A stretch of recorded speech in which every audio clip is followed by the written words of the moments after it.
Hi, and welcome to Queens of the Paddock, an F1 podcast. I'm Alex. And I'm Courtney. And we're joined today by Dre, Our guest star. Our little guest star. Hi, Dre. Can you say hi, Dre? Yeah. He's like, what are you talking about? He's like, what are you doing? Like, why am I here? We're dog sitting. Yes, we are dog sitting. Courtney's dog sitting. Yes. So I had to bring our little guest in. Because we've been talking about a lot of pets throughout all of our episodes. Oh, I know. Like the cat named Horsey. Yeah. So this is Dre. Yeah, this is Dre. He's going to join us today for Ferrari. Is he a Ferrari? He's a Ferrari fan. I think so, because he is rocking the white, and Ferrari's very classic and stuff. So yeah, we needed to get him a little scarf.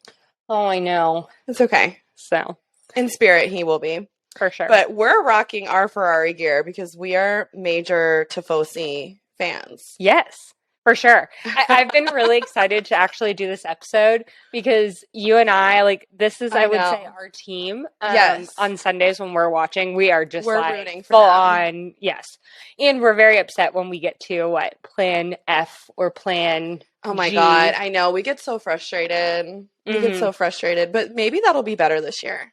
Let's hope. Let's hope we stick to plan A and B, except for during the first race of the season. Yeah. We don't want to win the first race. We do not. We want to play second or third, and we're totally good with that. And it's because we don't want the curse. We don't want to get stricken by this curse. Exactly. That has struck all the race winners. I know. We talked about it on, what was it, Mercedes? I think so. Exactly. So we're going to be, what was I going to say? Max fans. We're Max fans. Just for that race. Just for that race. Exactly.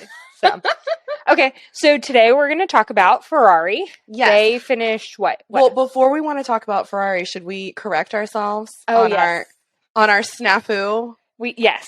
So last week when we were talking about Mercedes, we were talking about Batman and how Toto reminded us of Batman. Yes. And then I talked about how my husband had a dog named Crypto, and we said it was Batman's dog. Correction, it's Superman's dog, first of all. Yes. And then second of all, Batman is not a reporter by day. Right. He is just a billionaire. He's just a rich guy. Exactly. Kind of like Toto. It still holds. Yes. The analogy still holds. We just got some of the details wrong. Yes. And we heard the Batman fans and the Superman fans were going to come for us. So sorry. We don't want that. Yeah. Stand corrected. I mean, we are not the fans. We were just, we got a little confused. Yeah. So. Yes. And they're two different, totally different. Batman, Superman, totally different. Mm-hmm. Different universes. I mean, huge mistake. But we've corrected it now. Yep. So, anyways. Getting into Ferrari. Yes. Now we have moved on to the dessert. Yes. Officially. Our we're favorite out of the meat. Course. Yes. Well, Alex. Well, my favorite course. But your favorite team. My favorite team, not my favorite course. So. What's your favorite course? I think I like the appetizer. Okay. Yeah. I can kind of get on with that because I feel like I love dessert, but I like appetizers too because you get to try a bunch of different stuff. Yeah. Exactly. Hi, Dre. You're going to have to edit some of the stuff out. I know. So Alex is fully decked out today. I have my Puma race official jacket. Yep. Shout out to my sister. Christmas gift. Love it. Yes. On the back, it says Scuderia Ferrari. I'm wearing my Charlll red pants for his quali day. Yeah. He always wears red. Yeah, it's his little good luck thing. Today happens to be Saturday. Oh, if only we're a few weeks out. Literally a few weeks out. It's not yet quali day for real, but it is Saturday, so we're getting there. And we're less than a month. Yeah. So I know. So exciting. And then you're rocking your cute little Ferrari. My little scarf. Mm-hmm. And it says Ferrari on the back. Where is it? There, see? The other side says Ferrari. So yeah, we're decked out. Oh, absolutely. I had many outfit choices that I could have made. But this is what I decided. You need to post a little thing from Coda. Oh, yeah. That was a whole thing in itself. Yeah.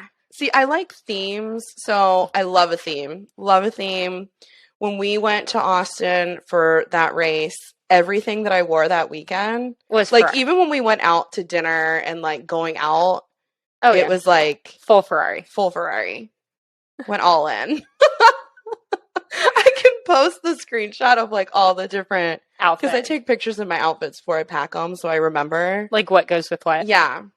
That's funny. But tell us about what you're wearing. See, I'm a little more simple in the sense. She's more subdued. I am. But I just, my personality. But no, I'm rocking my like red little silky scarf where I monogrammed Ferrari into. Yeah, she did that. Yeah. She did that. I don't know. Very simple. Classic. Yeah, but it's classy. Yeah. And it's classic, like you said. Just like Ferrari, I feel yes. So. For sure. Okay. They're the oldest team. They're the most successful team on the grid. Okay. They're the most iconic team. I'm like, that's not even my opinion. I think that's like a fact at this point. Well, yeah, I think when you think F1, you think Ferrari. Yeah, for sure. Just because, like you said, they are the oldest team. Yes. They have competed every single year since the beginning. Since they've been there every season, every single race. They've been there. Left the sport. Mm-hmm. They've threatened to a few times. Oh, I didn't know that. Yeah, so they've threatened to a few times when they were not happy on different regulations and different things that were going on. Mm-hmm. But they've always come back. And because of that, they're actually the only team that has a veto power. What? Yeah. So, like, if a regulation gets put out and Ferrari's like, I don't like that, or for like not as one person, but the entity decides they don't like that, they can veto some of the regulations that are in there. And so how do they have that ability? Just because they're the oldest they're team? The oldest team. And I think like F1 and the FIA know, like, if they lose Ferrari, I mean, there's so many fans and like so much money, so much support that throws itself into that team. Like, if they were to lose that team on the grid, it would be, like, a huge catastrophe for them. Yeah. So, it was called, and we'll probably have to do a whole episode on that at one point, but it's called the Concord Agreement. And, like, they got this veto power as a result of that first Concord Agreement that was, like, back in the 80s or something. And nobody else has it. Nobody else has it. That's insane. Yeah. Pretty cool, and they don't use it very often. I think like the most recent time they've like used that veto power, and I don't even know what it was for, but it was like most recently used in 2015. Okay. Yeah. Interesting. But yeah, we'll have to do a whole episode on that because it's very like intriguing to me that they like hold that power. Well, but it's because they've been there for the whole time. But that's a lot though. Yeah. In my personal you could do a lot with that. For sure. But also I think they know the power that they hold, and like if you abuse it, it's going to get taken away. Right. You know? Yeah, so that's why I feel like they don't use it very often. It's only been pulled out like a handful of times. And it also too, they only have that veto power as it relates to like car regulations. Okay. So it's not like so the ban on making a political statement, I don't think they can like veto that. Yeah. It's only on like different car regulation things. Mm-hmm. So okay, so their fans again, the Tifosi, which we've kind of mentioned a bit about when we were talking about McLaren. Yeah, because they were part of the scandal, Spygate. Yeah, they were part of Spygate, and the Tifosi were saying the ones that waved the red flag and reported it. Yeah, that fan at the print shop, just saving the day. For sure.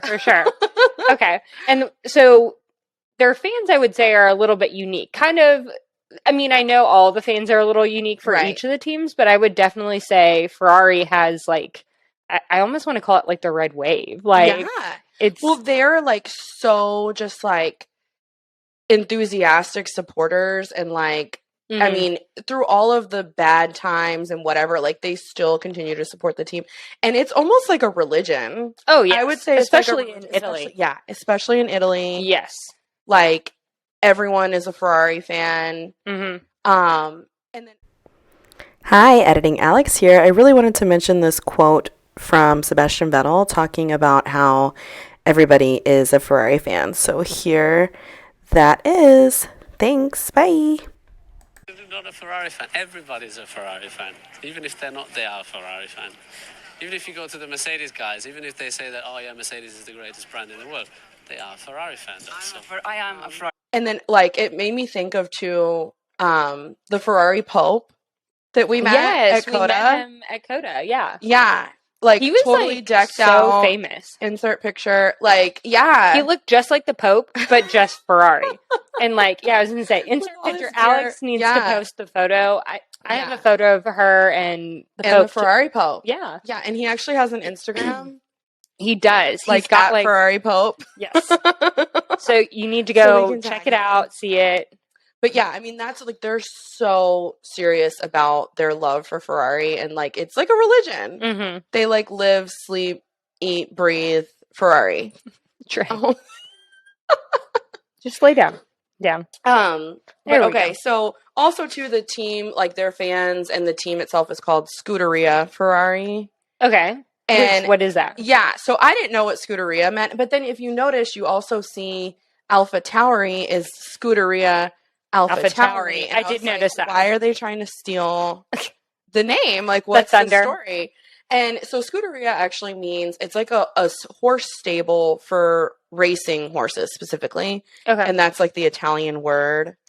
Oh, okay. For like a stable for the racing horses. So Scuderia gets used in Italian, especially for like a lot of racing teams. Mm-hmm. Okay. So that makes a lot of sense, because when I was in Italy, once they were setting up for horse races, like bareback horse races through the town square. Oh, wow. In one of the small towns, I can't even remember, but it was like a big deal. I mean, the whole town shuts down. Yeah. Each, like, corridor area in the town has like a different like flag and culture and background and all of that. But it like now it makes total sense. Yeah. So. Yeah, so the Scuderia, like they get referred to as the Scuderia. The teams are the Tifosi. There's like all this Italian, like just heritage. Oh, absolutely. Just and then like steeped in it. The other thing I really love is like, do you ever notice that during the races, especially in Italy, they all sing? They sing and dance in the stands. Yeah. And it's just, I wonder what they're singing. I don't know. We should look it up. But it's like, so my brother, who's really into F1, he was always talking about like, that's one of his favorite things. Oh my God, that gives me goosebumps literally thinking about it. And it's like you said, it's like a religion. It's the culture. It's like, they eat, sleep, and breathe Ferrari. Yeah. You know? I love that. And I want to say that's what like kind of hooked me onto Ferrari, because I'm like, if you're gonna be a fan of something, like go all in. Well, be a fan, and like clearly we've like gone all in. See, so what else about Ferrari? So they started out as a team back in 1929, and they were founded by Enzo Ferrari. Okay. So Enzo Ferrari, before he founded the team, he had been a racing driver. He actually worked for Alfa Romeo. Okay. And then which makes sense. Yeah. Like the relationship. It's been there the whole time. And so he decided he wanted to start his own team. And this is 1929. Like, this is before F1. Yes. Before any of that was going on. And so he just wanted to have, like, a racing team in general. Mm-hmm. So he starts the team. He started building cars first. And the cars he was building were actually being used by Alfa Romeo and their racing team. But not in F1. But not in F1, because like that hadn't happened yet. It was like different kinds of, like, I don't even know if it was like a... Just motorsport. Yeah, it was like some kind of race, like they would get together and do races or something. Okay. Don't quote me. But okay, so he started this team, and then World War I happened. Oh gosh. Yeah, so that kind of like obviously put things on hold and put things on pause. Mm-hmm. And then he started to get into like building his own cars and having his own racing team. And he had the factory in Maranello, which is still there. Okay. And that's still their factory. But I was about to say, is that still their factory? Yes, that's where they're based, in Maranello. And like, I believe that building is still at least in part like that original. I'm sure they did. Building. As like, historical. Yeah. I would love to go there, by the way. It Again, looks fantastic. Our Europe trip. I know. We're really trying to convince the husbands to get on a flight. Yeah. Anyways, so during World War II, the factory got bombed. It got like hit by some bombs, and it didn't like get completely destroyed, but it sustained quite a bit of damage. Yeah, for sure. Yeah. So backing up a little bit, like how they got their logo with the horse, the prancing horse or whatever, that they use that also too. It's kind of like a little nickname. Enzo was friends with a family that had a son that was in, I believe it was World War I, and he was a like fighter pilot jet person. And I don't know if it was a jet back then. Anyways, whatever. So a plane. Plane. He was a plane. He was flying planes, and he died. Oh, no. But his logo that he used like for his plane and whatever was a prancing horse, like the same horse that's on the Ferrari like, logo today. Yes, yeah. On their little shield. And so his parents told Enzo, like, you should use that as your logo for your new Ferrari stuff that you're doing. Yeah. Because it'll bring you good luck. And so that's so cool. So he stuck with that, and it's still like on their logo. They haven't changed that. It's very classic, like we've been talking about. So has their logo changed at all, really, over the years? Think so. I mean, they've done different, like, script and different font and stuff like that on, like, the car itself. But, like, that shield, I think, is the same. The shield like, with the they have not changed that. Yeah. Okay. Yeah, so that's stayed for all those years. And I kind of like that. Yeah, I like keeping. Well, I think it says a lot about the logo itself, that the fact that it can stand the test of time. Yeah, like it was just like a strong. It's classic. It doesn't need to be changed. No, exactly. There's absolutely nothing wrong with it. Gosh, we love it. Yeah, I'm still working on like gemstoning that shield. Oh yeah, I have not finished it. When I finish this, though, it's gonna be epic. Fabulous. It's gonna be great. Okay, so we talked about how the factory got bombed, all of that. Well, then they started to finally get into F1. Whenever F1 started in 1950, they were there on the grid, starting out, and they've always been there ever since. And they've been strong, like, throughout all those years. Like, they've, kept up winning different things. And Enzo, when he was running the team, like, he was really strict and very, like, to the point of, like, where people think he was, like, a little bit too much. He would push the drivers a lot. And he had a lot of drivers that, like, because he was pushing them so hard to, like, win and pass people and, like, do whatever, they would die. Like, literally, like, they would get into accidents a lot. And he was like, kind of crossing the line. Yeah, like, almost, like, pushing a little bit the envelope too much. Yeah. But so he kind of has that reputation.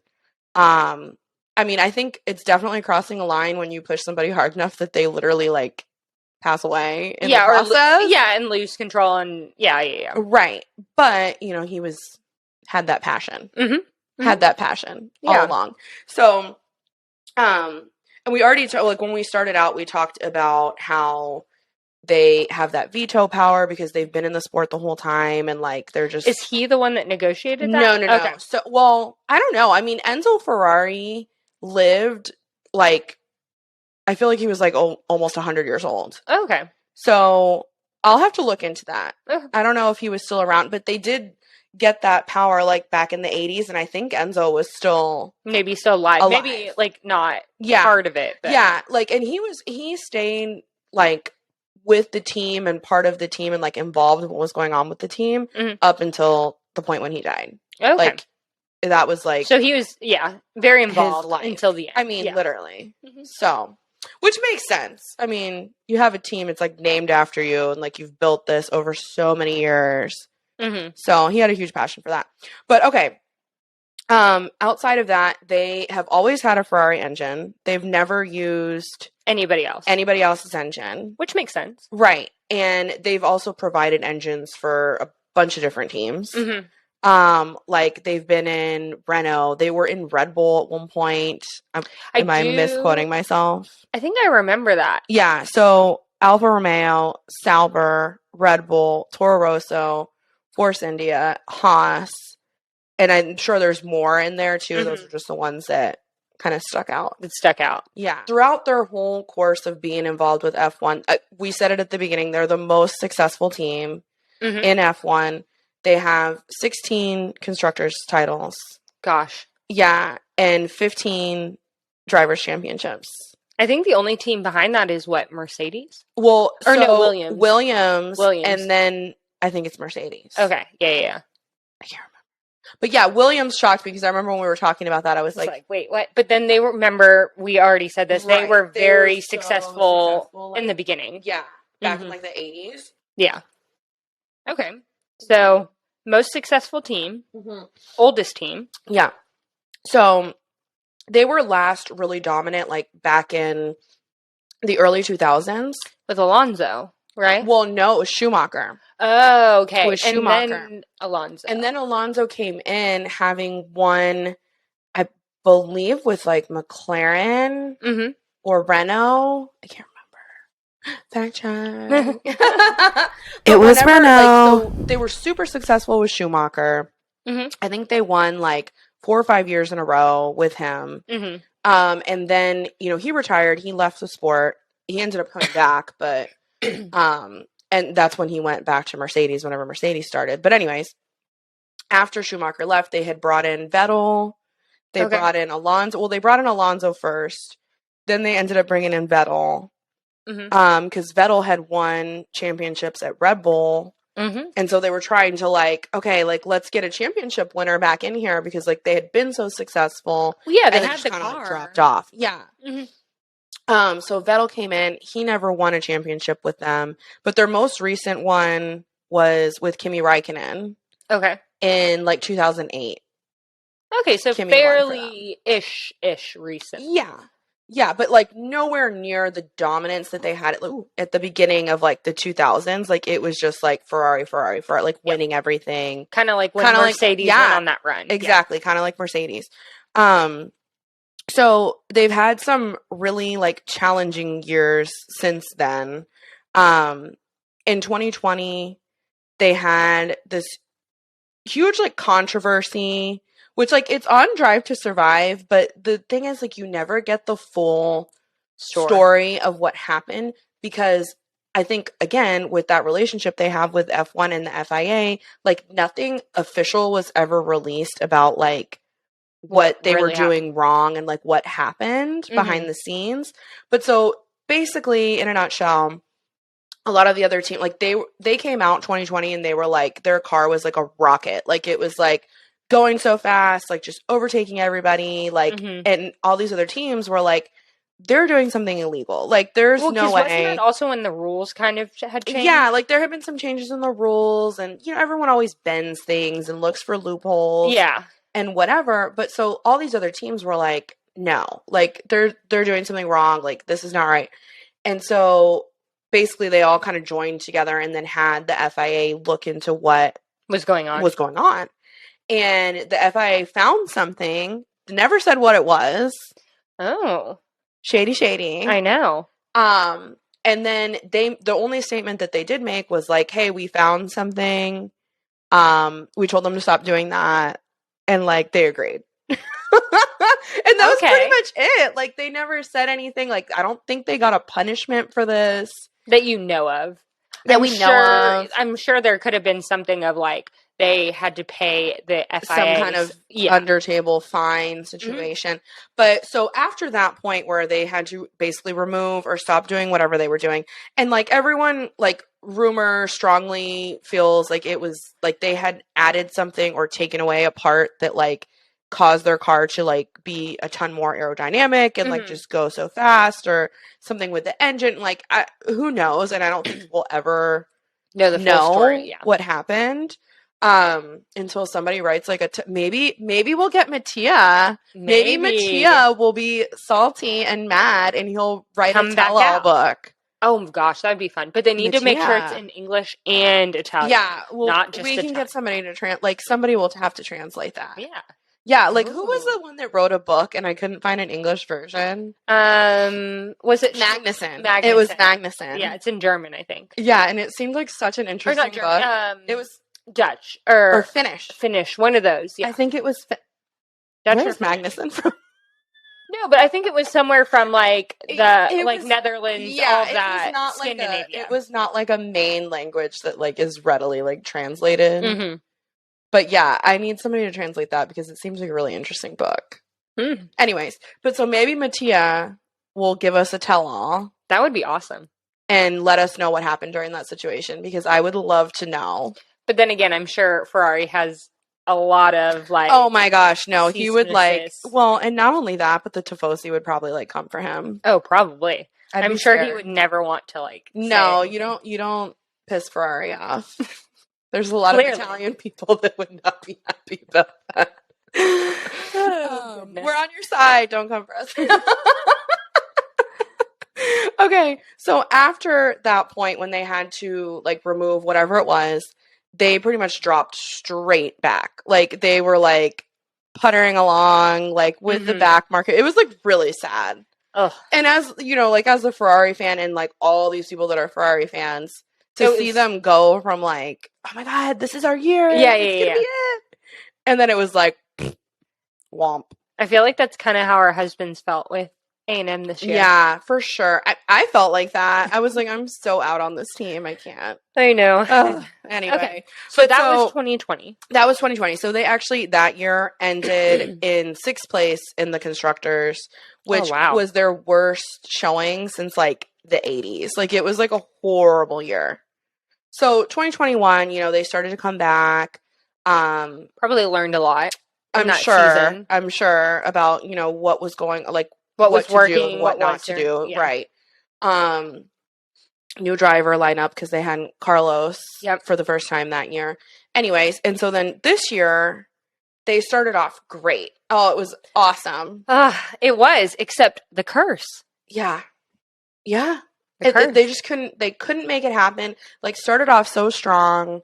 I think Charlll won, like, the first, like, 3 races. Something like that.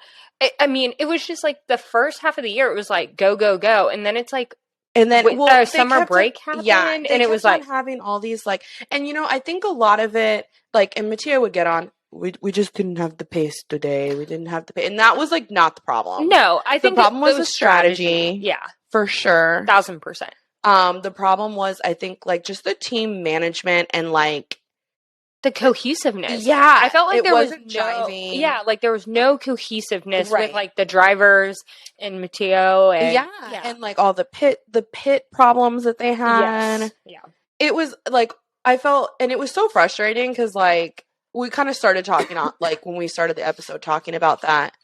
It was so frustrating because as a fan, you're like, oh my God, like, just watching, like, screaming at the TV. Oh, yeah. Like, again, Plan Z. Yeah. Plan Z. And you're just like, God, they get on the radio. It's like, it's so painful. Gives you, like, trauma. Because, like, when we were watching races, like, the little radio thing would pop up and I'd be like, oh no. Oh, it says, what are they going to say? Yeah. Like, no, don't say, you know. So they had a good year. I mean, they ended up second. They did. They pulled it back together. They pulled it together. They were able to secure that second place. It was scrappy, but they got it done. Yeah, but I feel like had they not had those strategy errors, and then, like, the silly, like, it wasn't silly. It was kind of sad. The driver errors of, like, when Charlll, like, ran at the French Grand Prix and he ran into that wall, like, for no reason. Well, yeah, there were so many times where it was just like he made one little mistake and like cost them everything, you know. Yeah. So,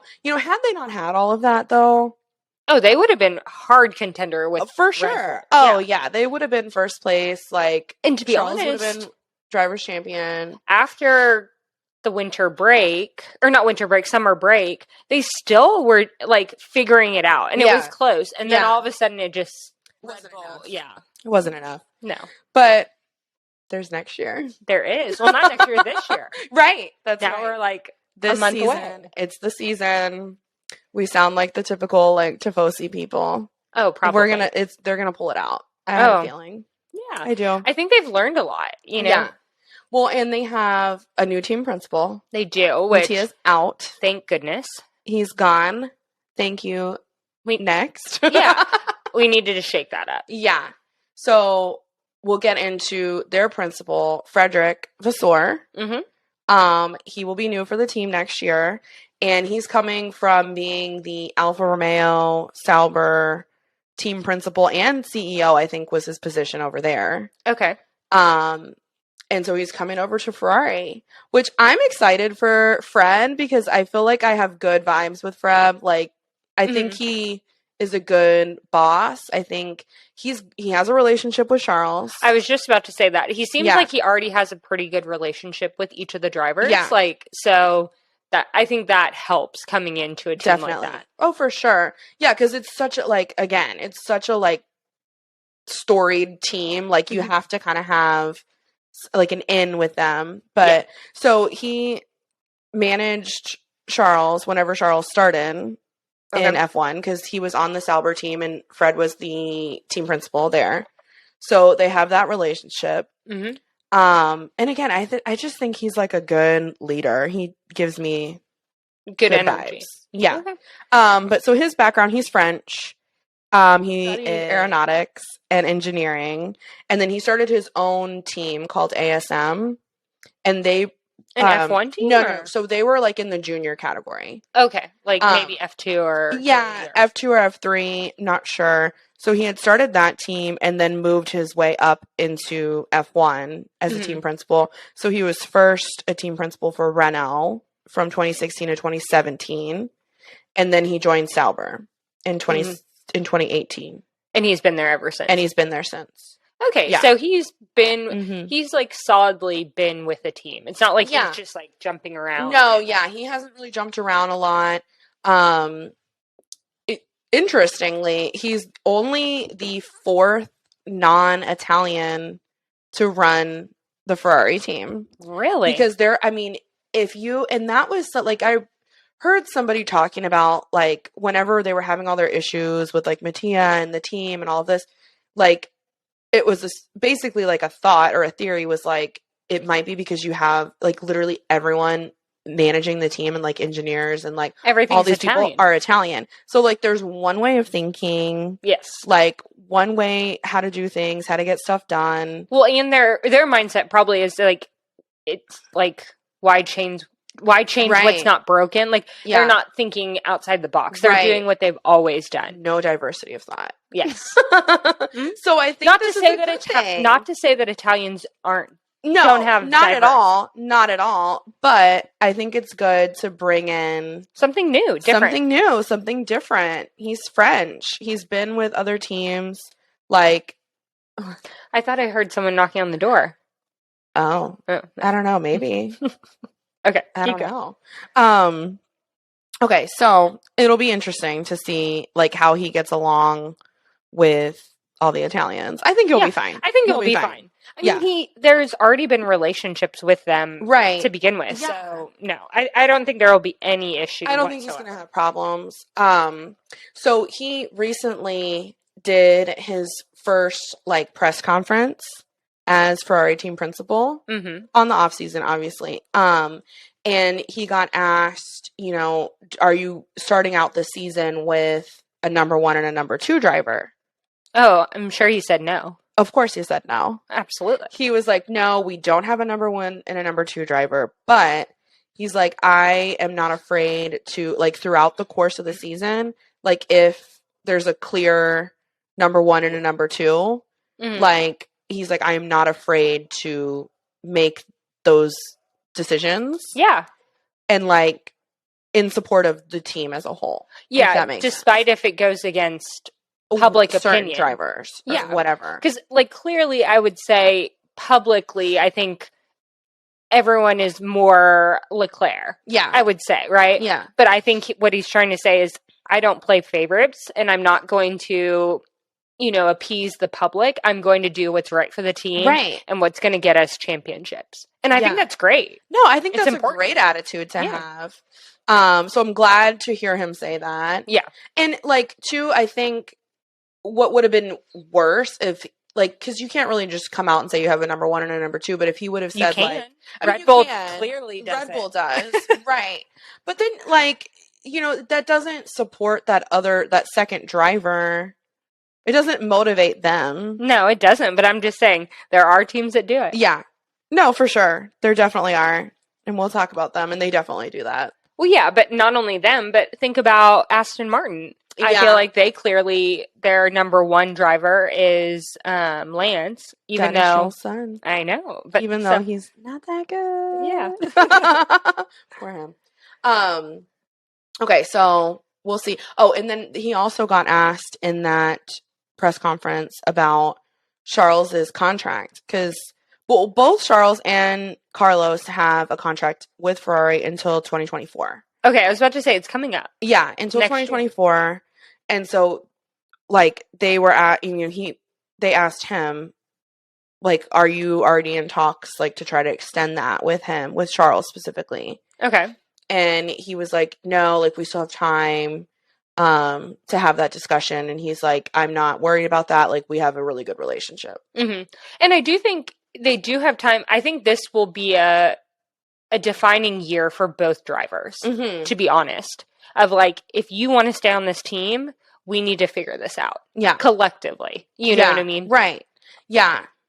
And then, I really want to see Charlll win a championship. And if Ferrari can't get it together, I know. I wouldn't blame him. I know. Like, you got to go where it's going to work out for you. Exactly. Yeah. So, well, with that, should we lead into our drivers? Mm-hmm. Who are we starting with? Drum roll, please. Charles Leclerc in the Ferrari. So, we'll start off with Charles, because he's number one in our hearts. And number one on the grid. And number one usually on, the grid, on Saturdays. Especially on Saturdays. With that, he has been deemed Mr. Saturday, right? Yeah. Like, all his pole positions. Do we know how many pole positions? So I think last year, like in 2022 alone, he had like 19. Oh my gosh. Yeah, I think I have it. Hold on. Okay, I'm sorry. Total, like, career poles, he has 18, but I think majority of those came from this past year. Yeah, that's what I was about to say. Even though he struggled this past year, I mean, Saturday, he, like you said, he was Mr. Saturday. He would come out. It was the red pants. The red pants. It was the red pants for sure. But okay, so Charles Leclerc or Charles Leclerc. Mm-hmm. But I like to say Charles Leclerc. I like Leclerc. Charles. He is a 25-year-old Monegasque driver. Yeah. From Monaco. This is going to be his 6th year in F1. Okay. And he started out in 2018 with Sauber, like we talked about how Fred and him have worked together in the past.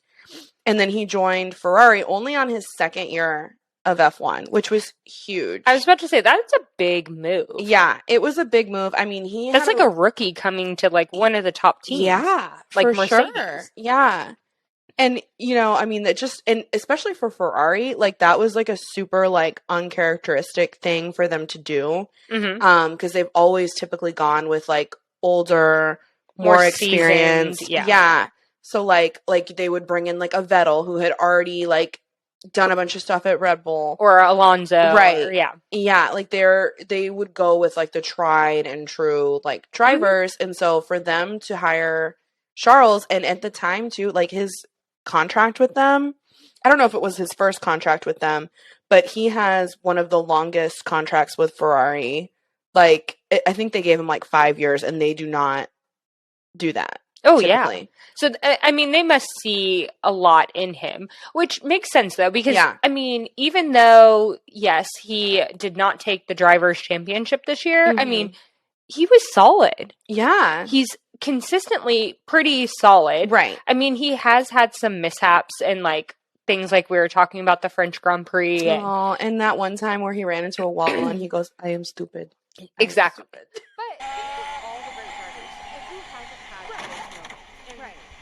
I am stupid. I am stupid. I switch off everything. Like, on the grid and stuff, but he's 25. I was about to say, that's still really young. He's young. But if you see him off the grid, I think that's probably what Ferrari is so attracted to him by, is, like, off the grid, and, like, when he does the work, he really seems to put the effort in, and the patience, the time, does his homework, he's very calm, cool, collective. Like, even though he's not seasoned in the sense, like we were talking about Vettel and Alonso, I definitely think he brings, like, an older energy. For sure. He's an old soul. He's an old soul. For sure. And I think that's what they like about him. He's young, he's up and coming, and I think they know what he can be. Right. The potential. The potential. Exactly. It's definitely there. So, and I'll say, too, like, what drew me to him initially, like, for one, he's gorgeous. I mean, look at him. Very, like, I remember you told me, or we were talking last night, and you're like, oh, when we were first watching Drive to Survive, like, he came up on the TV, and I asked Dustin, like, who the heck is that guy? Like, he is just... Well, and like, when I first saw him on Drive to Survive, he was on Sauber. It was his first year. He looked like a child. Oh, yeah. So, like, he wasn't... to me, I wasn't like, oh, he's good looking. But I was like, who is this sweet little angel? Little cherub. He looks like a little angel. Okay. Did you see the post that Ferrari posted of... Please don't jump. I know, this is too high for you, Dre. I know. Lay down. Down. There you go. Good boy. Did you see the post of Ferrari posted, I think it was yesterday, 2 days ago. It was a black and white photo of him and some new designers like line this jacket. Alex, I'm looking. You talk about going from a boy to a man. Oh, you said Ferrari, didn't? I think it was Ferrari, or maybe it was on his. Okay, maybe not. I'll have to find it. No, I'll have to find it. Let me look on his. I have post notifications on for him, so how I missed this, I'm shocked. Okay, you're gonna have to find that because I don't see it on his either. Okay, but yeah, anyway, you're gonna need to find that. Keep going. Okay, so I'll try to search. What really drew me to him, though, besides his obvious good looks that we've discussed, was I felt like he truly like wants this. He has a passion. He has like all of these reasons why like he wants to succeed and like do all of this. So, and he like has a kind of like a hard past for like a person of 25. I feel like he's been through a lot of hard times. And like that first episode, it's like, I think like the fourth or fifth episode of the first season of Drive to Survive is like centered around Charlll's, and then Pierre's another person that they feature in that episode. And it was like the next generation. If you haven't watched Drive to Survive, totally do it. The new season's coming out. Yes. February 23rd. And like start with that episode. Yeah. Because I loved it. And I've watched it multiple times back. But anyway, so he, like I was saying, had a kind of a hard like upbringing in that his father passed away when he was young. His father was, I think, only 54. His father used to be a race car driver. Well, kind of like dabbled in it. Wasn't like serious like in F1 or anything like that. But Charlll grew up going to this karting course with his two brothers. So he's got an older brother and a younger brother. Yep. And that family that owned the karting course place was the Bianchis, which is like Jules's parents and like Jules's family. And we'll get into Jules, but he grew up going to that. Charlll just like really started to get really good at the karting and like wanted to compete and like do a bunch of stuff. Well, the family, even though they grew up in Monaco and like lived in Monte Carlo and whatever, they weren't like super wealthy like a lot of the other people are in Monaco. Probably like middle class. Yeah. So they could only really afford to put one of the sons through like all the karting stuff. And Charlll's was the best one. Okay. So they like threw all of the effort and money and everything behind him to like do karting and just grow in the sport.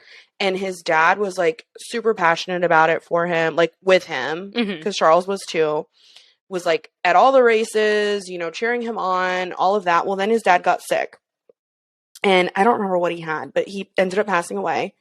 And like 3 or 4 days after his dad passed away, he went and had a race that weekend, competed in the race. Like, your dad just passed away. Oh, yeah. And competes in the race and ends up winning. And, just stood on the podium. And it was, like, so powerful to me. I was like, oh, my God. Like, this is somebody that, like, really wants this. Yeah, you know? Like, this is that important to him. Right. Like, and not only to him, but the legacy and, like, his dad's life. Like, it's almost like a tribute to him of, like, his dad sacrificed so much, and I'm going to make this happen. I'm going to make it happen. Like, this was our dream, like, together. And so, like, I mentioned Jules. So Jules and the Bianchi family and the Leclerc family were always, like, really close. Mm-hmm. And so Jules was Charles's godfather. Okay. And Jules was in F1. Mm-hmm. So he, I think, passed away before Charles's father passed away. Mm-hmm. Anyways, so he was racing in F1. Like, he was kind of, like, up and coming, like, not rookie, but, like, a younger driver at the time. And it was rumored that he was supposed to go to Ferrari to replace Alonso whenever Alonso was leaving. Oh, wow. So he was doing really good. Yeah. And kind of, like, you know, leading this life that Charles was like, oh my God, like, I want to do that. Like, that was my hopes and, like, my dreams and all that. And he was younger, Charles, than Jules. And they went to Suzuka, and Jules got into a really bad accident in Suzuka where it was raining. Like, it was raining again this year in Suzuka. Yep. So kind of similar conditions. He was on the track. They put a crane on the track, and he ran into the back of it. Oh, gosh. Yeah. And so he didn't die on impact. Like, I think it was a couple weeks later. Yeah, like, he died from his injuries. Right. But he ended up passing away from this. And so going back to just Suzuka and, like, conditions and rain and all of that, like, whenever they did that race this year in Suzuka, and it rained really bad, and, like, all the conditions were terrible, and then they had a crane on the track. Like, that's why all these drivers were so furious. Well, not, like, I mean, they're furious for their own safety, but also, like, this has already happened. Like, this is literally, like, we're reliving a moment. Have we not learned from like, our what mistakes? did we learn?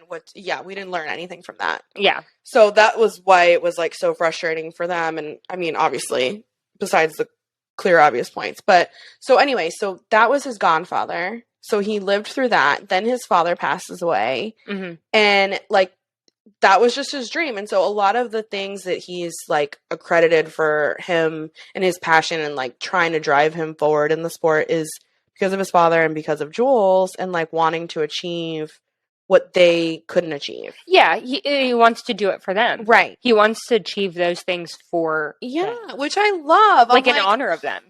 So sweet. Absolutely. I think an angel of a person. But again, I think that's a lot of why Ferrari is so drawn to him. Right. There's something about him. Passion. Mm-hmm. You know? Yeah, totally. you're a good driver. Yeah. But there's 100 good drivers, right? Like, there's got to be... He has that little... There's got to be the extra thing. Extra. Yes, exactly. So, and then another thing, too, I'll say, before his father passed away, he was, like, really sick, like, on his deathbed. Charles goes and sees him and lied to his father, telling him that he had, like, signed for F1, signed for Ferrari, and, like, I don't think he said he signed for Ferrari, but he's, like, he told his father, like, oh my God, I'm so excited, like, I signed for F1, and his dad was so happy, and that was, like, one of the last conversations they had. Yeah. And Charles was like, oh my God, I just lied to my, like, dying father, because he hadn't signed for F1. Oh, yeah. But he was still in F2. Yeah. But I'm sure in his mind, he was like... And he was like, I have to make this happen. Yeah. So, anyways, then a couple weeks later, like, I don't know when that time frame was, but he obviously ends up signing for F1. Now he's on Ferrari. And he told the story, like, Will Buxton was interviewing him. And this is, like, a really old clip. I'll have to find it. Mm-hmm. But I watched this clip, and I literally cried. No, I'm literally sitting here right now with goosebumps. I know. Like, and especially... Yeah, exactly. I mean, my father has done absolutely everything for me to arrive here. Unfortunately, he's not here anymore to see where I arrived. But I mean, I remember last year, before I actually signed for him, I told him I had signed for in Formula 1 to make him happy. We knew the end was nearer. And I'm very happy to have managed to do that, and that now I'm in Monaco racing in Formula 1, and that he can see that from up there. I didn't know that. That's choked me up a bit, man. Okay, right. Questions. Which restaurant to visit when you're in Monaco? There are lots. There are lots of... like, and especially for me, I think about, I'm so close with my dad, and like, that's my relationship. That's all I have is my dad. And no offense, I would totally do the same thing he would do. Like, just to make him happy. Well, not make him happy, but show him that it wasn't all for nothing. Right. Oh, 100%. You got me there. Yeah. We did it. Oh my God. I'm going to get emotional. Okay. Sorry, we got to move on or else I'm going to But that's the emotion that like he brings out in people. And I think going back to what you were saying, that's what Ferrari sees in him. He's like, he's more than just a driver. Yeah. He's like an exceptional human being. Exactly. And that's why we love him. Yes. Well, I mean, many things, but like for me, and he's gorgeous. Don't forget that he's gorgeous. I think for me, honestly, like I knew that kind of backstory. I didn't know as much. I think Charles went up like 20 notches in my book. I know. Because like, how can you not love him? Yeah. Literally. Yeah. Especially compared to like some of the other drivers like Lewis and anyway. Yeah. But okay, so a little bit more on the lighthearted side with Charles. So he's currently single. Yes. He just got out of a relationship. His ex-girlfriend, Charlll, they had been together for a few years probably. But interesting, drama, spicy. Oh gosh. With them. So whenever they got together, so Charles had another girlfriend. Her name was Giada. They broke up, and they broke up like right before Charles went to Ferrari. Okay. And it basically, like, the understanding of why they broke up was because he was going to Ferrari, like, this is his dream, like, he wanted to put all his focus and attention and time, obviously, into doing that, and so he was like, I gotta break up with you. Okay, fair enough. Fair. Well, then, like, pretty much almost immediately, he starts dating Charlotte, who happened to be, like, really good friends with the previous girl, Giada. Oh, God. But then, too, like, so, you know, I love my internet gossip, but I've read a bunch of different places, like, Monaco is, I mean, it's a small... Oh, it's tiny. Little principality, you know? Like, they're, like, everyone knows each other. I think that's part of the reason why it's like, okay, well, why are you, like, trying to hook up with your ex-girlfriend's good friends? Like, they just all happen to be in that age group and in that same lifestyle. Yeah. I was so, saying, like, they all know each other. Yeah. They all know each other. So it's, like, not that hard for that to happen. And again, like, I'm sorry if I'm Charlotte and Charles comes up and he's like, hey, like, I like you. I would betray anybody. Sorry. Full disclosure, being honest. Oh, Alex. Oh my God, my husband's gonna divorce me. It's fine. Anyway, so like that he had that going on in the past, and so then he got with Charlotte, and now they're broken up. Yes. Well, there's already a rumor that he's dating a different girl. Okay. I don't think it's true. Even if it is, who cares? Even if it is, who cares? It's fine. But there's this girl that, like, people in Monaco have, like, seen him with, quote unquote. Her name is Alexandra Saint Malou. She's got a private Instagram, so I couldn't stalk her. Probably for good reason. Probably for a good reason. But I did notice that one of Charles's, like, best friends, his name is Joris, which I'll have to, let me do a segue on that for a second. But so one of his friends follows this girl on Instagram. So I don't know, maybe there's something there.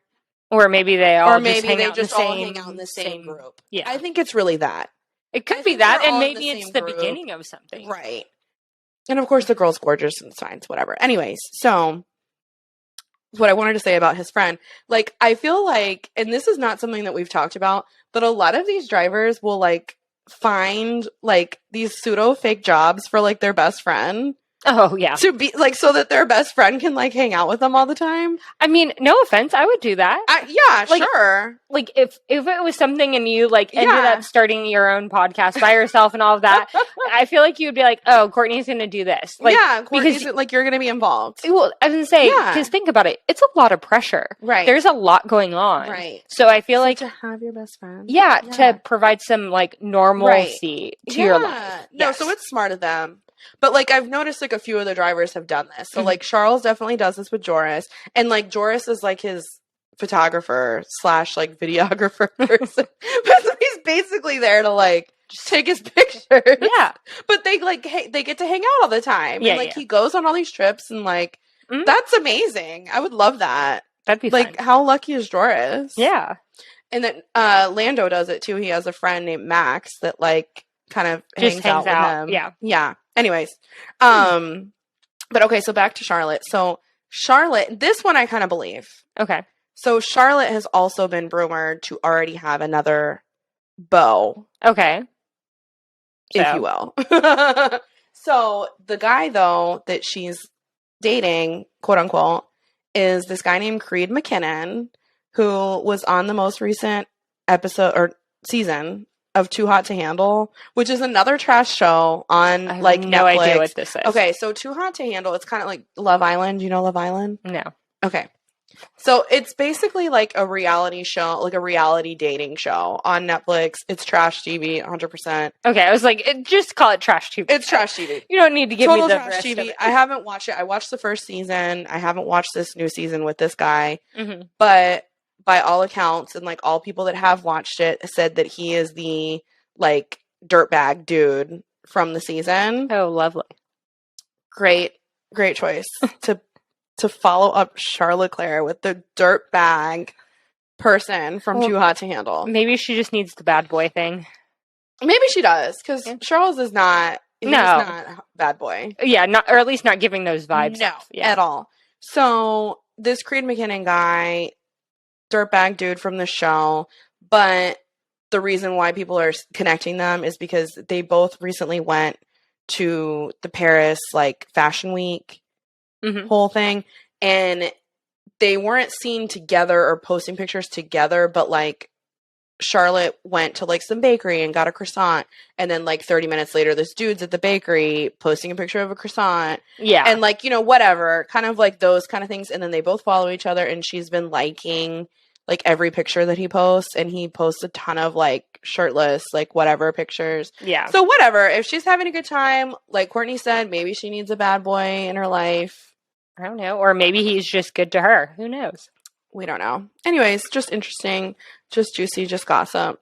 Also, Charles has an Instagram that's private. Mm-hmm. And I tried to request him on there and he didn't accept me. It's fine. But I'm sure he's trying to keep that one piece of his life. Right, of his life just private. But it is funny because I have noticed, I told you I have post notifications on. Yeah. For Charlll Leclerc. And he'll post some stuff. And like, if I'm like around my phone, which is almost always, like I'll click on it and like go look.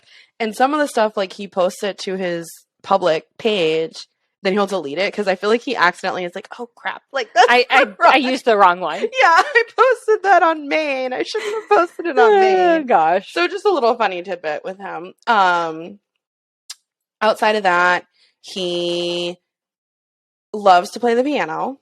Okay. He's just like a soulful. That's what I'm saying. human. He's an old soul to me. Yes. Yeah. So he loves to play the piano. He'll post videos of himself playing the piano sometimes, and he does like fairly decent. Yeah. Like he's doing good. He is also into like a lot of the younger drivers, the sim racing, the kind of gaming, streaming vibes. He has some interesting fashion choices. Sometimes he does. When he's not wearing like, because when you see him on the track or like those weekends, like he's always like, wearing like a Ferrari shirt and like a Ferrari shirt and like jeans. And like he's very like wears the Ferrari stuff, like team outfit. Mm-hmm. But when you see him off the track, some of his fashion choices are a little bit strange, but it's fine. I appreciate it. To each his own. I was about to say, Alex, you have no room to talk about. Out there. Are you saying that outfits are bad. No, I'm just saying that they're loud. That's exactly. Like, you are willing to push the boundaries way more than anybody else. Right. And so, like, you see him a lot wearing, like, really loud pants for some reason. I've noticed that's kind of, like, his thing. I think that's better than anything else being loud. Yeah. Like, he'll wear, like, he has some interesting pants choices. But some of them people hate, and I'm like, I like those pants. I think they look good. So, you know, like Courtney said, to each his own. Last little thing on him is that he has his own brand of, like, karting carts. Like, he's made these, like, that's so fun. Yeah, like little karting carts. And, like, you can, like, if you were into karting, like, you could go buy, like, a Charlll Leclerc cart. And recently, Toto's son, Jack, was seen in a Charlll Leclerc cart. Ooh, interesting. So then I wonder if Charles's little brother used them when he started karting. Probably. Well, I don't know how long he's had those. Okay. But that's one thing I forgot to say. Like, his younger brother now, Arthur, is in F2. Yep. And he's doing fairly well. He is. So maybe we'll see, like, the duo. Would be really interesting. Wouldn't that be two brothers? Have two brothers ever been on the grid at the same time? Maybe. Like, what about Ralph and Michael? I don't know. You need to fact check this. Fact check. Insert here. Editing Alex here, and I was actually surprised to find out that there's been a lot of brothers that have raced alongside each other in F1. Probably the most famous duo would be Michael and Ralf Schumacher, who both won F1 races. All the other brothers, there's Jill and Jack Villeneuve. Who else did I read about? Jackie and Jimmy Stewart. The Fittipaldis. There's actually, like, a ton. But the most famous and successful ones would be the Schumachers. Anyways, kind of interesting to see what would happen if both of the Leclerc boys were in F1 together. I think they would rival the Schumachers. Okay, that's it. Bye. I like to do that because then when I'm editing, I know where to I leave myself a gap. Gosh. Okay. So what else with Charles? We'll get into talking about Carlos. Yes.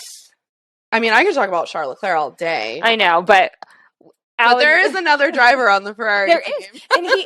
And he's a solid driver too. Yeah. Like, I don't want to sit there and be like, he's like a nobody. I mean, no, yeah, he's a good driver. He's a solid driver.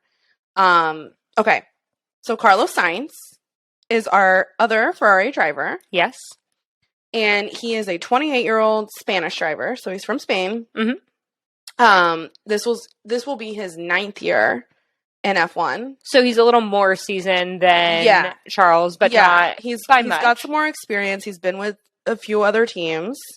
So he started in 2015 in F1, and he was on the Toro Rosso that is now AlphaTauri, but it used to be Toro Rosso anyway. So he was on that team, and he had been part of the Red Bull Driving Academy. I was just about to say that. So he was really part of that group. Yeah. To start out with, he came up through, like, I don't think he did F2 or F3. I don't even know if that was a thing back then. Anyways, I'll have to look that up. But he had been on that Red Bull Driving Academy. Mm-hmm. And so started out with Toro Rosso, and he was, like, part of that Red Bull, like, family. For a while. For a while, yeah. Which I didn't know that about him, really. You know, when I realized that about him is when they did the tribute for Dietrich Mateschitz. Yeah. And he was standing up there with, like, Max and yes, I Checo do remember that. And, like, all the Red Bull AlphaTauri people. And I was like, what is he doing? Somebody needs to tell Carlos that, like, he's standing in the wrong area. Or you never know. Like, he could have just had like a personal relationship with him, but not like like he was part of that group. Right. You know what I mean? Right. But so then it ended up like he was. And I was, like, interested to find out, just little tangent on that, but, like, there's a ton of majority of the grid basically, like, has some kind of affiliation with Red Bull Driving Academy. So, like, you've got Carlos, you've got Alex Albon was part of that. Obviously Max, obviously Checo. Pierre. Mm-hmm. Yuki. Yep. Now Nick DeVries. Oh, you already said Ricardo. Carlos. Yep. Ricardo. Mm-hmm. Yeah, I mean, all of these people, like, they've have, like, a ton of these drivers have background with them. Yeah. So anyways, just a little side note. But okay, so he started out with them, and he was on that team until 2018. He was on Toro Rosso until 2018. And then at that point, he was still like a Red Bull driver, but they loaned him to Renault for a year. Oh, really? Yeah, which was weird. I've never heard that. But yeah, okay. So like, because Red Bull and Renault had that engine, like power unit relationship. Yeah. I knew that, but I'm just saying, like, I've never heard of a team loaning somebody like for a whole season. Okay. So anyways, they loaned him over there for a year. Okay. And then after that year, Red Bull decided like they were not going to continue with him on their driving academy. Okay. And so at that point, it was kind of like, okay, like, is he going to stay with Renault or like, what's he going to do? And then he jumped to McLaren in 2019. So he was with McLaren 2019 until... In 2020, I think. Right? In 2020, yes. And then he joined Ferrari. But, like, the deal that was made for him to go to Ferrari, like, so he was on McLaren for 2019 at, like, the very beginning of 2020, like, whenever COVID was going on. And, like, their season kind of got, like, stalled. All, like, jumbled up in Australia. Right. Yeah. And so, like, they go home. They're, like, basically on this, like, break, like, waiting to hear what's going to happen. During that time period is when the contract with Ferrari was negotiated for him. Oh, wow. So, and I read and heard him talking about this in a couple different interviews. Like, his dad was a huge part of, like, brokering that deal. So his dad, Carlos Sainz Sr., is, like, a very famous, like, rally driver. And he still competes to this day. Oh, okay. And he's won a bunch of stuff, like, super successful in rally driving. And Carlos recently went and watched him doing some rallying stuff, and, like, it looked awesome. Like, his dad looks like a badass, and he's, like, in his 50s. Yeah, it looked amazing. Anyway, so his dad brokered this deal for Ferrari to take him in 2021. Okay. I'm sure McLaren's not thrilled about that. Of course not. Yeah, because they had a great thing going, like him and Lando and like the team dynamic, and like Carlos was a great driver at McLaren. Oh yeah, I mean it was working well. Yeah, he was like I haven't seen besides Lando really like other like Ricardo came in, you know, it wasn't. But good. Carlos and him were very they were good, and like and he understood that car, so it was kind of like. I would say shocking, for when he went from McLaren to Ferrari. But, like, then again, it's like, it's Ferrari. It's Ferrari. You don't like, turn that down. Of course you want to go to Ferrari. Yeah. No, duh. Like, of course. Yeah. So, anyway, that deal gets brokered. And, like, he's talked about, like, the kind of the orchestration of that deal and it being super awkward. Because, like, they were at home. Like, it was COVID. So, all this stuff was done over, like, Zoom calls. And, like, he was, like, in his kitchen, like, talking to people on Zoom. And, like, trying to figure out what he wanted. Yeah. So he ends up signing for them, but then has to finish out, like, 2020 with McLaren, which was awkward. But anyways, I mean, like we said, like, he really jived with Lando. They still have a great relationship. They do, which is... Carlando. Yeah, Carlando. Yeah. Like, just, like, off the track and off the grid. But, like, even, like, on race weekends, like, you'll see them, like, talking to each other a lot and, like, hanging out. So they're really close friends. But, okay, so he joined Ferrari then in 2021. And 2022 was his second year with the team. Okay. And so he finished in 5th place. Okay. With 246 points. He has... And I have to give him a little credit because he's kind of like Checo.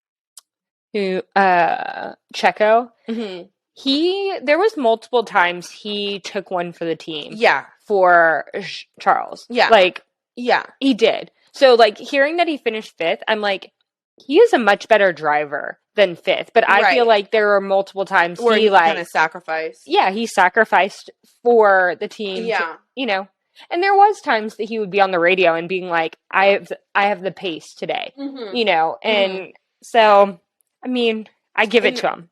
I think, just the two of them together, like, that dynamic is, like, a winning dynamic because they both want it so badly. Mm-hmm. But, like, they want it so badly, but then they also respect each other to the point of, like, I'm not going to run into you to ruin both of our shots. You know what I mean? And at the same time, I feel like in situations, he did what's best for the team. Yeah.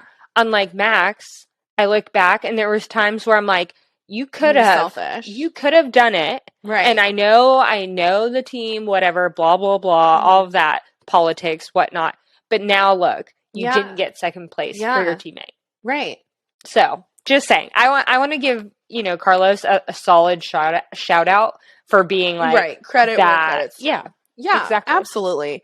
And so, like, to your point, like, so he's kind of jumped around, like, he's been on a lot of different teams, and he's never really been thought of as, like, the number one person or, like, the golden boy person of that team.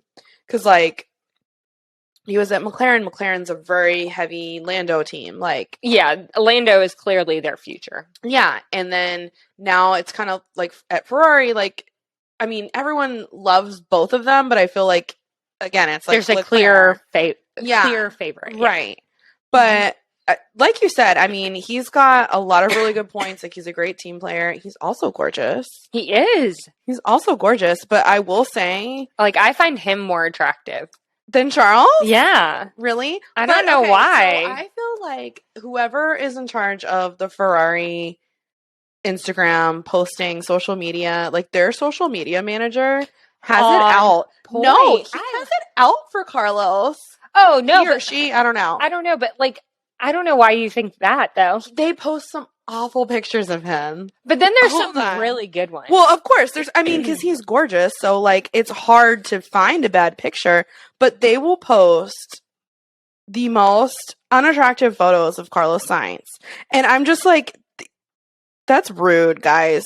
Like, here's one. Like, why are we posting that? Yeah. And when I see them, I'm going to send them to you. But, like, they'll post Charlll, and he's, like, gorgeous and looks, like shining. Like, there's, like, halos coming out of, like, his face. And then they post Carlos, and he just looks derpy. Yeah, like an angry bird. It's mean. I'm like, you guys need to stop doing that. It's mean. They do him dirty. Oh, gosh. They do. But, okay, so his personal life. Oh, he's also managed by his cousin, which is, like, kind of like how these other guys are, like, bringing around their best friend. Yeah, Carlos but has his cousin actually, I feel like, really wants the absolute best for him. Yeah. And he is trying to negotiate everything. All the stuff. Yeah. But his cousin's name is Carlos, too. So it's confusing. But he goes by something different, I think. There's, like, a nickname for him, I think. I don't remember what it is. Google Okay. But we'll insert that. But you know what I'm saying? It's not like Editing Carlos Alex and here. Carlos. His nickname is I know, Caco. There's like so they call his cousin Spanish, Caco. Like, that's it. Thanks. for Bye. Carlos. Yeah. Look that up. Okay. I'm going to have to look that up. Okay. So his girlfriend. Okay. So he's dating Isa, but her full name is Isabel Hernández, but we call her Isa. For sure. I like that. Isa, yeah. And of course, she's gorgeous. She's beautiful, sweet, kind of quiet. Like, she doesn't really do a whole lot as far as, like, on social media, like, posting a bunch of stuff or anything like that. But she is a fashion journalist and, like, into PR and stuff. So she has, like, a job that she does. And they seem really sweet together. They've been together for a long time since, like, and there isn't, like, an official, like, they started dating, like, on X date, but since at least 2017. So as long as he's been in F1. Right. They've been together. Okay. And she's also Spanish. Mm-hmm. So, yeah, I mean, there's really not a whole lot about her, like, no juicy gossip with her. But I kind of like that. Yeah. Yeah, she's more low-key.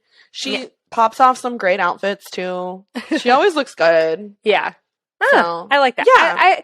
I don't know. I like the drama, but sometimes I'm like, can we just be normal? Fuss. Yeah, like no fuss. Yeah, simple, easy, going, Yeah. So Totally. Yeah. So what else about? I think that's all I've got on them. Simple. I know. Just like a cool hour and a half. Well, there are going to be some things you'll have to edit out. Yeah, no, for sure. But I mean, it's our favorite team. Yeah, and we're super excited. Valentine's Day is their release date for their new vehicle, 2023. Yes. Yeah. So it's coming up.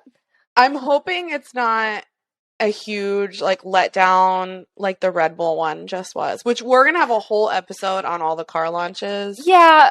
But that was underwhelming. With that, I feel like theirs won't, but Ferrari doesn't change their car very much. Yeah. They're very, they stick to, again, classic. It's the logo. They've kept the same logo. What I want to manifest? What?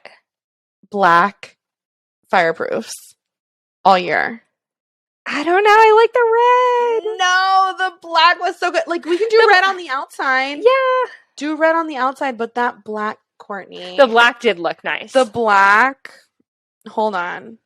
If I could pick one thing, it would be that. It's better than the yellow. I did not like the yellow. Just, give me that underneath. Yeah. Underneath. And let that be red, and then let that be black with the yellow accents. Yeah. I was not a fan of the yellow. And you know what else I want to manifest on that car is the wing. When they did the yellow weekend, hold on, I'm trying to find the yellow weekend. They had the rear wing, and it said Ferrari in yellow. Do you remember this? Yes. I have mixed feelings. Okay, so this is what the car looks like normally. Yeah, with the black. Yeah. And it's just black, and it's plain, and there's nothing there. That is a missed opportunity for some kind of sponsorship, or maybe Ferrari doesn't want the sponsorship. No, but okay, so that's fine. Then put Ferrari across that. How they did that one weekend when they did the yellow car, or not the yellow car, all the yellow stuff. Yeah. And it said I'm like, why don't they keep that all the time? I don't know. Okay. I'm having such a hard time. I'm going to have to edit this. Why don't you just Google it instead of Insta? Oh my God, you're totally right. Wait, hold on. I got to go back because I just saw this.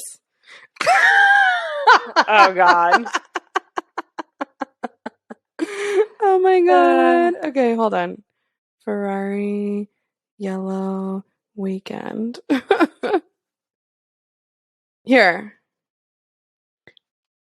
Oh, okay. I did like that. Let me see it. Yeah, look at that. I mean, why don't they have that all the time? They need to have that all the time. I didn't like the yellow up top. Okay, that's fine. We can get rid of that. But just that on that rear wing. It did look cool. Ferrari, when it's normally blank. Or if you did it in red. I would like the Ferrari. In red, fine. Whatever. That's fine. I think even in white. White would look nice. Even in white? Yeah. Why aren't we doing that, Ferrari? I don't know. That's a missed opportunity to have some kind of product placement right there. And what better product to place than your own team? Yeah. Very true. Very historic, iconic. Well, maybe she's manifesting it. You never know. Maybe we'll see. Come February 14th. Light a candle. Open another bottle of Ferrari. By the way, we've been drinking Ferrari Brut. Yeah, cheers. And this is also the champagne that they use to celebrate. That's right. Every single race. Yep. So make sure you try it. Today. It's fabulous. It's great. We're drinking the rosé in honor of Ferrari to bring pink, red, all of that vibes. All the vibes. So the love vibes. Yep. But yeah. So this was our dessert. We've got one more episode for Meeting the Grid, a 2023 grid that will be coming out hopefully next week. Yeah. And Red Bull, like you said. Yeah. And then we'll kind of start getting into all the cars. Stuff. Yeah. All and the launches. The launches. Yeah. Our favorite drivers. That's right. The season. Yeah. Yes. Oh, we have to do our season predictions. Season predictions. Who's going to have the Latifi award for the year? Still coming. So, yeah, that's all to come on what? Queens of the Paddock, an F1 podcast. I'm Alex. And I'm Courtney. And thank you again. And I'll leave you with, before we are on iTunes. Not iTunes. Apple Podcasts. Spotify, iHeartRadio, Amazon Podcasts, wherever you listen to your podcasts. You can watch us on YouTube and Spotify with video. And we're on Instagram at Queens of the Paddock. Yes, and hopefully soon Twitter. And Facebook. We forgot about Facebook, too. I know. So, well, hopefully you can find us on all of your social media outlets. And we'll see you next week, I guess. Yeah. Lights out and away we go. Bye. See ya. Dre.